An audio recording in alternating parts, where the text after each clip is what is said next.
Good morning সকলকে। আজ মঙ্গলবার আর দেখুন ওয়েদারটা বেশ কয়েকদিন হলো ওয়েদার ভীষণ ভালো করেছে, সেই কারণে মনটাও ভীষণ ভালো লাগছে আর কাজবাজও অনেক মানে গোছানো হচ্ছে আর কি। কিন্তু গত কয়েকদিন আমার শরীরটা ভীষণ খারাপ হয়ে গিয়েছিল, সেই কারণে আপনাদের সাথে মর্নিং ব্লগ শেয়ারই করতে পারিনি 3 দিন। আর সকাল সকাল একটু বাগানটাতে এসেছি আর এই দেখুন এগুলো হচ্ছে মহারাষ্ট্রের বেগুন। গাছগুলো একজন দিয়েছিল, চারা লাগিয়েছিলাম, সেখান থেকেই গাছ হয়েছে। আর এই যে এখানে বাড়ি থেকে শসার বীজ নিয়ে এসেছিলাম, দেশি শসা। এই শসাটা কিন্তু পুনেতে পাওয়া যায় না, তো এটাই এই সদ্য গাছটা হয়েছে, 2-4টে ধরছে আর কি।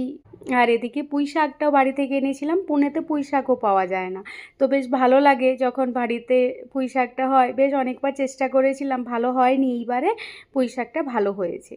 আর এদিকে সকাল সকাল আজকে ছেলের স্কুলের টিফিনের জন্য রুটি বানিয়েছি, যেটা আটা কালকে রাত্রিতেই মেখে রেখেছিলাম, আর কালকে রাত্রিতে একটু সুজি বানিয়েছিলাম, সেটাই গুড্ডু একটু রাখতে বলেছিল, বললো সকালে মাম্মা নিয়ে যাব, আর সকাল সকাল ভেন্ডি ভাজা করে নিয়েছি। এই হলো আজকে স্কুলের টিফিন। কালকে তো আমি সকালে উঠতেই পারিনি, কালকে হাজব্যান্ড গুড্ডুকে স্কুলে মানে রেডি করিয়েছিল, ওকে সব কিছু টিফিন দিয়ে মানে পাঠিয়েছিল।